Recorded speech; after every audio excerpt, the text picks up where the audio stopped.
오늘 이씨의 진심이라는 이제 제목으로 함께 말씀을 전하려고 하는데요. 노래를 하려고 했는데 오늘 목 상태가 안 좋아서 잘 가. 여기까지. 행복해. 그만하라는데 왜 자꾸 하시는 거죠? 나를 잊어줘, 잊고 살아가줘. 그럼 뭐라고 얘기해야 되죠? 나를 잊지 마. 나는 괜찮아. 아프잖아. 내 걱정은 하지 말고 떠나가. 제발 가지 마. 이 노래 아시죠? 바로 G.O.D의 거짓말이라는 노래입니다. 왜 그러세요? 저희 시대 사진인데. 자, 거짓말이라는 노래입니다. G.O.D의 거짓말. 잘 가라고 하지만 그의 진심은 가지 마. 행복해라고 말하지만 떠나지 마. 이것이 그의 진심입니다. 나는 괜찮아 하지만 아프답니다.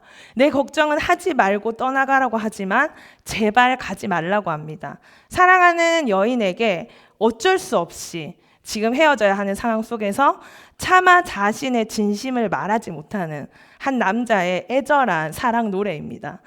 근데 연인들은 이렇게 연애하고 교제할 때 서로의 진심을 잘 파악해야 합니다. 맞죠? 자기야, 나 오늘 어때? 나 살쪄 보여? 이렇게 이야기하더라고요, 어떤 자매가. 그러면 이 자매의 진심은 무엇이죠? 나 예쁘다고 말해줘. 나 예쁘지잖아요. 근데 그런가? 요즘에 뭐 좀 많이 먹었나? 이렇게 하면은 이제 연애 하수. 무슨 소리야. 그런 말 하지 말라고. 이렇게 얘기해야지 연애의 고수인 거잖아요. 저도 연애할 때 거짓말을 참 많이 했거든요. 그래요. 왜 이렇게 비웃는 거죠? 우리 헤어져. 이런 말을 자주 했었는데 진심이 뭐죠? 나를 얼마나 사랑하는지 두고 보겠어. 어떻게 나오는지 보겠어. 네, 이게 나의 진심이었는데 오늘 하나님께서는 사랑하는 이스라엘을 향해서 거짓말을 하십니다. 이름하여 G.O.D. 거짓말. 하나님의 거짓말입니다. 이번 달 우리가 함께 살펴볼 말씀은요, 호세아거든요. 호세아는 북이스라엘이 멸망되기 전에 그들의 죄를 돌이키기 위해서 하나님께서 호세아에게 주신 말씀입니다. 사실 호세아가 말씀을 전하던 시기는요, 그 북이스라엘이 경제적으로는 아주 안정되고 가장 화려하고 부유하고 강성한 시대였습니다. 그래서 그들은 이제 북이스라엘이 망할 것이라고 생각조차 하지 못한 거죠. 근데 그들의 내면은요, 하나님을 떠나서 타락하고 심판과 멸망으로 치닫고 있었습니다. 그들은 여호와를 섬기면서 동시에 이방의 여러 우상들을 섬기는 바로 혼합주의적인 종교 생활을 한 것인데요. 그들의 삶 가운데서는 방탕, 종교적 매춘, 속임, 토악이 아무렇지 않게 행해진 것입니다. 하나님만 섬기지 않는 우리의 마음은 필연적으로 무너진 삶으로 나타나는 것입니다. 이러한 시대에 하나님이 호세아 선지자를 부른 것입니다. 그런데 다소 충격적인 명령으로 이 선지자의 삶이 시작됩니다. 우리 모두가 아는 것처럼 바로 음란한 여자를 맞이하여 음란한 자식들을 낳으라. 이게 하나님의 명령이었습니다. 돈을 받고 몸을 파는 여자를 데리고 와서 결혼해서 살라는 것입니다. 이러한 하나님의 말씀은 호세아에게 너무나 큰 고통을 안겨주는 명령이었습니다. 왜냐하면 하나님의 선지자니까 구별된 삶으로, 거룩한 삶으로 사람들에게 모범을 보여줘야 함에도 불구하고 오히려 하나님의 말씀을 전하는 자로서 그러한 결혼 생활, 그러한 가정을 꾸리면은 당연히 다른 사람들에게 비방을 받게 될 수밖에 없는 거잖아요. 그래서 사람들은 호세아의 이러한 삶을 보고 이렇게 말했을 것입니다. 어떻게 하나님의 선지자라는 사람이 그런 음란한 여자를 아내로 삼을 수 있나라고 말입니다. 그렇습니다. 호세아는 이 삶을 통해서 이렇게 이스라엘 사람들에게 말하는 거죠. 어떻게 하나님께서 이 음란한 이스라엘과 같은 자들을 아내로 삼을 수 있겠냐? 그러면 하나님의 이 애끓는 사랑을 보여주신다는 것입니다. 그래서 호세아는 말로 하나님의 말씀을 전한 자가 아니라 삶으로 하나님의 사랑을 전한 자였습니다. 여러분이 하나님의 말씀으로 살아갈 때 우리들 또한 우리의 삶으로 살아있는 하나님의 메시지가 되어서 살아가게 되는 것입니다. 호세아에서 하나님은 이스라엘의 남편이 되시고 이스라엘은 하나님의 아내가 되는 것입니다. 그래서 음란한 고멜은 바로 음란한 이스라엘을 나타내는 것입니다.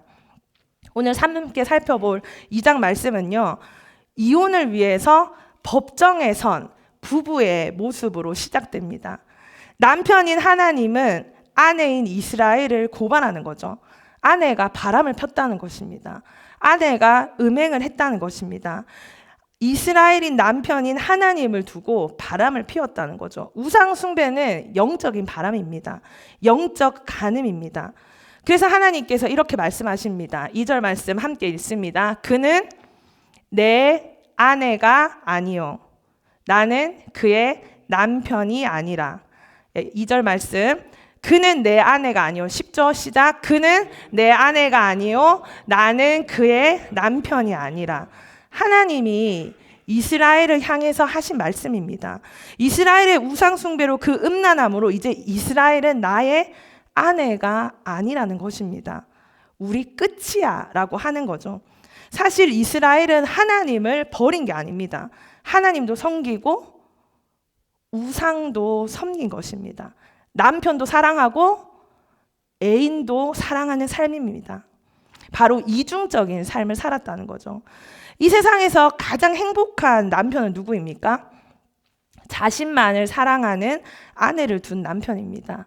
다른 남자도 사랑하고 애인도 사랑하는 그런 아내가 필요한 게 아니죠. 다른 사람을 사랑하는 아내를 사랑하는 남편의 마음은 어떻겠습니까?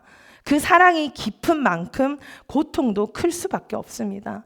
음란한 백성을 품고 고통스러워하시는 하나님의 사랑을 호세아의 삶을 통해서 오늘 이 본문은 보여주고 있는 거죠.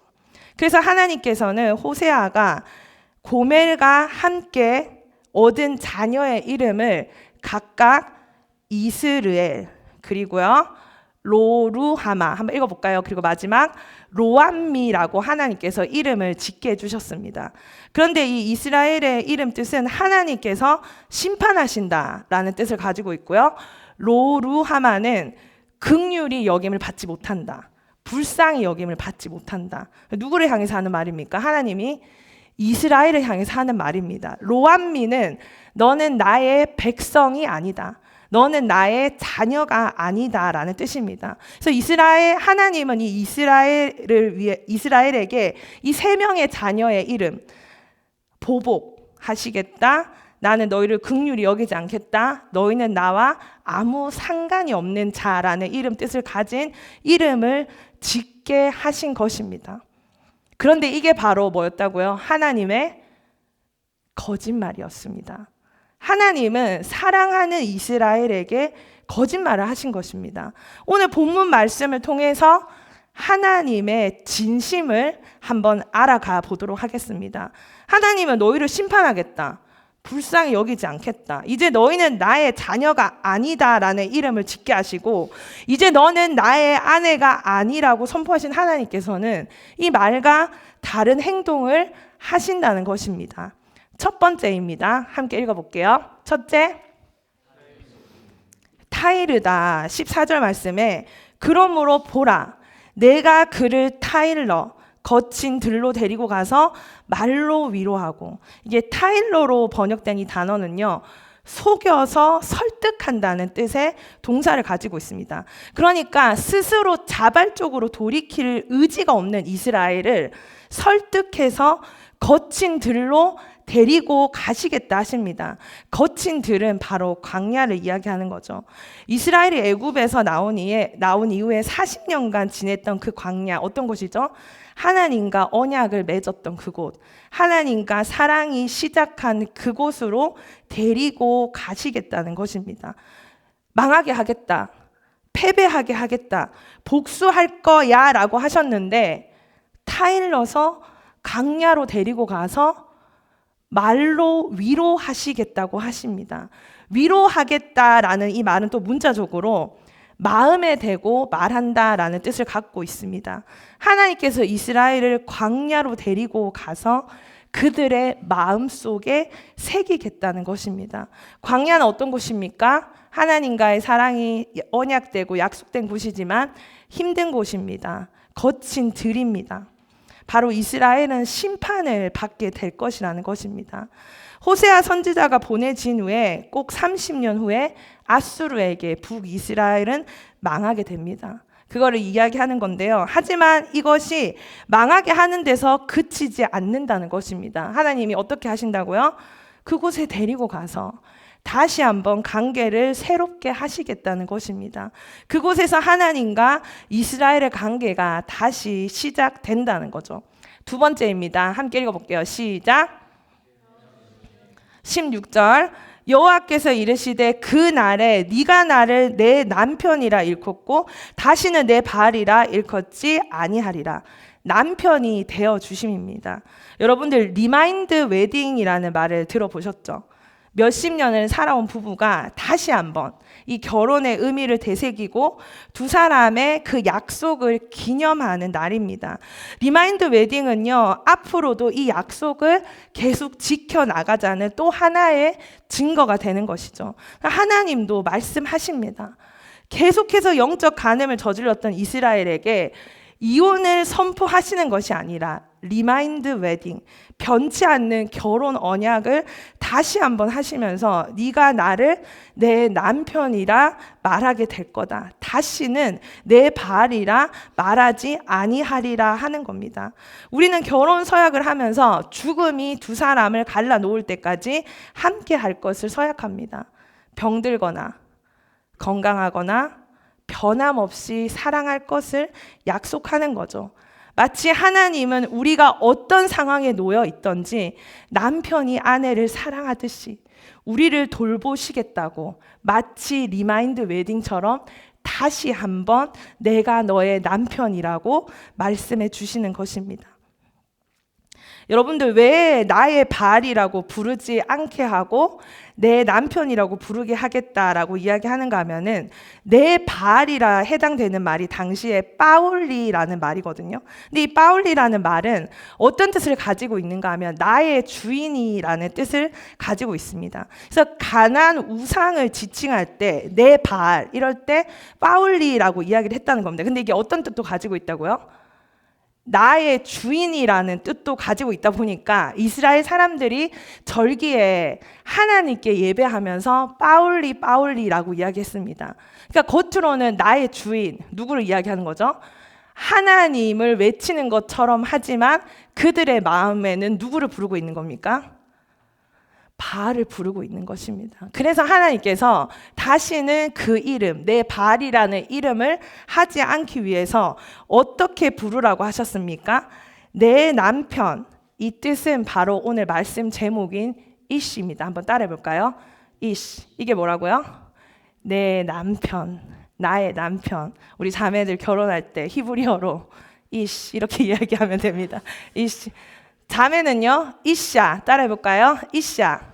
남자들은 자매에게 이샤, 나의 아내라고 이렇게 부르라는 것입니다.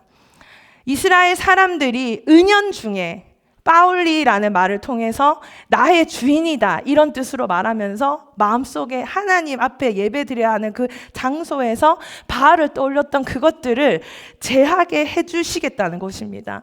우상을 떠올리게 하는 그 단어를 그들의 입에서 언급되거나 기억나지 않도록 하나님이 완전히 제거해 버리시고 이제는 나를 부를 때 이시로 부르게 하겠다라고 하시는 것입니다. 이스라엘은 하나님이 아니라 바알을 남편이라 고백하며 살았습니다. 그래서 하나님은 그들의 삶에서 바알을 제거함으로써 하나님만이 이스라엘의 남편임을 말씀하시는 것입니다. 나는 너의 남편이다. 음란한 여인을 버리지 않고 오히려 값을 주고 고멜을 다시 데리고 온 호세아처럼 하나님께서는 음란한 이 여인 같은 이스라엘을 버리지 않고 오히려 내가 너의 참 남편이다. 이스라엘의 이씨는 나다라고 하시는 것입니다. 죄로 인해 더러워지고 비참해진 우리를 불쌍하게 여겨주시고 신부처럼 사랑해 주신다는 것입니다. 세 번째입니다. 함께 읽어봅니다. 시작. 20절 말씀을 보니까 진실함으로 내게 장가들리니 네가 여호와를 알리라. 아멘. 18절, 19절, 20절에 내가 내게 장가들겠다는 말을 3번 반복함으로써 하나님이 이스라엘과의 깨진 관계를 처음과 같이 회복시키실 것을 선포하시는 것입니다. 앞서 하나님이 어떻게 말씀하셨습니까? 그는 내 아내가 아니요 나는 그의 남편이 아니라라는 선언과 대조를 이룹니다. 이스라엘은 광야 같은 혹독한 심판을 당할 것입니다. 하지만 남편의 사랑은 변하지 않을 것입니다. 남편이 사랑하고 그제서야 이스라엘은 남편의 사랑, 이씨의 사랑을 알게 되고 깨닫게 될 것입니다. 그래서 이제는 여호와가 누구인지 알게 하겠다고 하시는 것입니다. 여기서 안다는 것은 단순히 사실을 아는 지적인 알미 아니라 직접적이고 생생한 체험을 통한 알므로 인격적 관계를 통해서 상대방을 보다 깊이 확실히 아는 것을 의미합니다. 이스라엘은 몰랐습니다. 하나님의 사랑이 얼마나 큰지 말입니다. 우리 사랑할까요? 우리 결혼할까요? 책을 쓰신 이제 박수웅 목사님이란 분은요, 원래는 닥터였는데 10년의 공부 끝에 이제 닥터 라이센스를 받고 30년을 환자를 이제 진료하시다가 리타이어를 하시게 되었습니다. 그런데 자신은 50년 동안 한 여자의 남편으로 살았다는 것입니다. 근데 나는 아내를 위해서 얼마나 열심히 공부했나, 나는 아내를 얼마나 알아가기 위해 노력했나라는 생각을 들면서 회개가 되었다는 것입니다. 30년 하는 것도 10년을 죽어라 공부했는데 50년을 한 남편은 얼마나 많은 공부가 필요한가라고 하셨습니다. 우리는 하나님을 알아가야 합니다. 우리는 하나님을 잘 알지 못합니다. 십자가에 못 박히신 예수님이 이렇게 기도하셨습니다. 이에 예수께서 이르시되 아버지 저들을 사하여 주옵소서. 자기들이 하는 것을 알지 못함이니이다 하시더라. 저도 하나님을 잘 알지 못했습니다. 저는 철저한 이중적인 크리스찬이었습니다. 저는 하나님을 믿는 부모님 밑에서 태어나 교회를 다니는 환경에서 자랐습니다. 성경도 보고 기도도 하고 교회도 잘 섬겼습니다. 하지만 교회만 나가면은 완전히 다른 삶을 살았습니다. 세상과 다를 바 없이 살았습니다. 그런데 문제는 그 삶에 전혀 거리낌이 없었다는 것입니다. 저는 그런 삶이 잘못됐다는 인식조차 하지 못했습니다. 왜냐하면 하나님이 누구인지, 그리고 하나님의 사랑이 얼마나 큰지 몰랐기 때문입니다. 오늘 말씀에 의하면 말 그대로 저는 음란한 크리스찬이었습니다. 제 영혼은 세상 온갖 욕심으로 가득 차 있었고 방탕한 생활에 대해서 무엇이 잘못됐나 생각했습니다. 그리고 예수님이 나의 죄 때문에 십자가를 지셨다는 거, 하나님께서 나를 위해 지금까지 주신 그 사랑이 얼마나 큰지 제가 깨닫게 되었을 때, 그때 저는 영적인 바람을 드디어 멈출 수가 있게 되었습니다.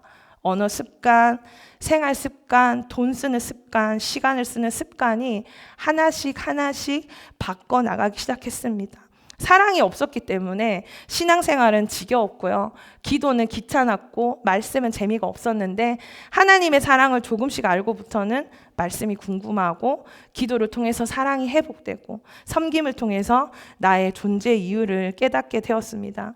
하나님은 자신의 사랑이 어떤 건지도 모르는 저를, 음란한 고멜과 같은 저를 불러주시고 다시 아내로 삼아주셨습니다. 사랑을 모르는 나에게 먼저 다가오셔서 사랑을 가르쳐 주셨습니다. 하나님은 아내 이스라엘을 다시 자기에게로 돌이키겠다는 계획을 선포하십니다. 남편이신 하나님은요, 적극적으로 아내에게 다가가십니다. 아내된 이스라엘을 타일러서 거친 들로 나아가서 거기서 위로해 주실 것입니다. 하나님은 이스라엘을 회복시키시겠다는 강한 의지를 갖고 계신다는 것입니다. 하나님이 신실하지 못한 아내를 심판할지라도 그가 가지고 있는 계획은 심판을 통해서 아내의 마음을 다시 얻으시는 것입니다. 이제 남편의 진심을 알고 그분의 뜻을 깨닫고 이제 이스라엘은 영원히 그분을 기쁘시게 하는 존재가 될 것입니다. 제가 심으로 끝내려고 되게 노력을 했거든요. 이름하여 삼심 뭐였죠? 첫 번째 타이르심, 두 번째 되어주심, 세 번째 이 삼심. 아내가 아니다라고 선포했지만 하나님은 타이르시고 남편이 되어주시고 알게 해주심으로써 하나님의 진심을 우리에게 보여주셨습니다. 우리가 하나님의 진심을 오해했습니다. 하나님의 거짓말. 바로 이 씨의 진심은 바로 나와 끝내겠다는 것이 아니라 나를 다시 한번 자신의 아내로 삼고 회복시키겠다는 것이었습니다. 마치 버릴 것처럼 완전히 끝난 것처럼 이스라엘을 고발하셨지만 심판하신 듯 하셨지만 사실 그것은 포기하지 않는 사랑, 다함이 없는 사랑 뒤에 숨겨진 거짓말이었습니다. 연인들, 부부들은 거짓말에 깜빡 속아 넘어가면 안 됩니다. 그 진심을 볼 줄 알아야 됩니다. 여러분 삶 속에 지금 어려운 일이 생겼습니까? 강야와 같은 시간을 보내고 있습니까? 이제는 나조차도 이런 나를 포기하고 싶을 만큼 부끄럽고 힘든 시간들을 보내고 있습니까? 하나님조차 나를 포기한 게 아닌지 의심이 드십니까? 그렇다면 그것은 속은 것입니다. 아직도 내 남편의 진심, 이 씨의 진심을 깨닫지 못한 것입니다. 이 씨는 이것을 통해서 사랑을 회복하기를 원하시는 것입니다. 나를 광야에서 타일러서 사랑을 다시 한번 확인해 주시고 지나온 잘못을 용서해 주시고 오히려 더 아름다운 신부로 회복시켜 주시겠다 약속하시는 것입니다. 아침에 일어나서 제가 아들에게 이렇게 밥을 해주는데 아들이 밥을 먹으면서 저에게 이렇게 물었습니다. 엄마, 나는 쉬운 아들이야 라고 물었습니다. 제가 이렇게 베이컨을 구워서 밥을 해주려고 하니까 자기는 버섯과 소고기가 들어간 솥밥이 먹고 싶다고 해서 아휴 이러면서 이렇게 밥을 하니까 엄마, 나 쉬운 아들이야 라고 묻는 겁니다. 쉽지 않다 라고 제가 대답하고 그런데 엄마는 우주 엄마가 하고 싶어. 어렵고 쉬운 게 중요한 게 아니라 그냥 엄마는 우주 엄마인 게 좋은 거야 이렇게 말하고 꼭 안아주었습니다. 우리는 하나님께 어떤 자녀입니까? 내가 생각해도 꼴통이고 내가 생각해도 참 하나님도 나 하나 사람 만드는 거 힘드시겠다라는 생각이 들 때가 있지 않습니까? 그런데 하나님은 말씀하시는 것입니다. 그런 게 중요한 게 아니라 너라서 너여야만 한다고 하시는 것입니다. 고멜 같은 그 난감한 여자, 막장인 그 여자도 용서하고 결혼 관계를 유지할 뿐만 아니라 사랑하는 호세아의 삶을 통해서 막장인 나도 이렇게 난감한 나도 사랑한다고 너이기 때문이라고 말하시는 이 씨의 진심을 받으십시오. 우리는 나에게 치명적인 잘못을 저지른 사람을 용서까지는 할 수 있습니다. 그런데 용서하고 다시 그 관계를 유지하고 아니 더 나은 관계로 나아가기는 진짜 힘든 것입니다. 그래 내가 용서는 할게. 그런데 우리 다시는 보지 말자라고까지 해도 대단한 것인데 하나님께서는 과거의 상처와 아픔을 다 가지고 다 아시고 너와 다시 시작하겠다고 하는 것이니까 찐 사랑입니다. 용서해주는 것에서 끝나는 사랑이 아니라 오히려 이전보다 더 좋은 관계로 회복시키겠다는 하나님의 사랑. 이것이 바로 영원한 나의 남편 되시는 이 씨의 진심이라는 것입니다. 이러한 하나님의 진심은요, 호세아와 고멜 사이에서 태어난 세 자녀의 이름을 통해서 다시 한번 확인할 수가 있는데요. 2장 1절에 너희 형제에게는 암미라 하고 너의 자매에게는 루하마라 하라라고 말씀하십니다. 자, 호세아의 세 자녀의 이름을 다시 한번 떠올려 봅시다. 이스라엘은 어떤 뜻이라고요? 패배의 장소, 심판의 장소. 근데 이 이스라엘은 회복의 장소가 될 것이고요. 하나님은 아들의 이름을 뭐라고 불렀는가 하면은 로암미라고 불렀는데 이 암미라는 로암미의 뜻이 뭐였습니까? 로암미의 뜻이 이제 너는 나의 자녀가 아니다라는 뜻인데 이 앞에 붙은 로는요 부정어입니다. 근데 이 부정어가 없어졌어요. 너는 나의 자녀가 아니다 해서 로가 사라졌으니까 이 뜻은 뭐가 됩니까? 너는 나의 자녀다. 로루라하마 어떤 뜻이었습니까? 나는 너를 불쌍히 여기지 않겠다. 근데 부정어 로가 없어졌습니다. 그럼 어떤 뜻으로 바뀝니까? 내가 너를 긍휼히 여기겠다. 불쌍히 여기겠다. 하나님께서 이제 이 이름으로 바꿔서 부르라고 하시는 것입니다. 사랑과 전쟁이라는, 또 너무 옛날 건가요? 재현 드라마가 있었는데요. 이 드라마는 다양한 이혼 사례를 보여주었습니다. 근데 이제 신구 씨가 마지막에 등장해서 항상 이렇게 말하죠. 어떻게 해요? 4주 후에 뵙겠습니다. 그러니까 이제 신구가 맡은 이 역할은 이제 조언과 조정을 아끼지 않는 이혼 조정 위원장입니다. 이혼을 하겠다고 찾아온 부부에게 다시 4주라는 생각하고 조정할 시간을 주고 4주 후에 다시 결정하자고 하는 것입니다. 오늘 이 시 되시는 하나님과 여러분이 법정에 섰습니다. 호세아의 말씀으로 하나님은 우리에게 진심을 전하셨습니다. 이제 여러분은 나의 삶에 잘못된 것을 깨닫고 기도하고 회개할 기회를 얻었습니다. 이혼 조정 기간을 얻었습니다. 오늘 2장의 법정은 하나님께서 아내 이스라엘과 이혼을 목적으로 연 것이 아니라 화해와 재결합을 목적으로 열리는 법정이었습니다. 이 시 되시는 하나님은 우리의 죄를 고발하고 수치를 주시고 심판하시는 분이 아니라 우리의 죄를 밝히시되 고치시고 싸매시고 회복하시고 구원하시기 위해 오늘 여기에 세우신 것입니다. 아멘. 이 시가 이샤에게라는 찬양이 있습니다. 김보규라는 찬양 사역자가 만든 찬양인데요. 어떤 뜻일까요? 이씨가 이샤에게, 남편이 아내에게 이제 결혼식 축가로 많이 불리어지는 찬양인데요. 이제 청년이 된 이 형제가 이제 모태솔로였다고 하거든요.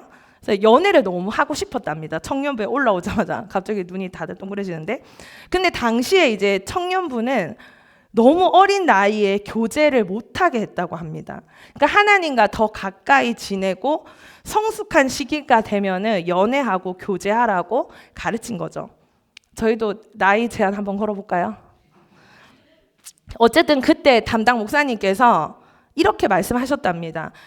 너희들 행복하려고 연애를 하면 안 된다. 내가 행복한 사람이 되어야 연애를 해도 행복한 것이다. 그러니 연애를 해서 행복해지려고 하지 말고 하나님 안에서 행복을 연습해라. 하나님 안에서 행복한 사람이 되었을 때 그때 연애해라. 이렇게 말씀하셨다고 합니다. 그때 그 이야기를 듣고 이 김보규라는 형제가 감동을 받아서 그 어린 나이에 이 찬양을 만든 것입니다. 그래서 자신만의 이샤를 기다리는 마음으로 이 찬양을 만든 것이죠.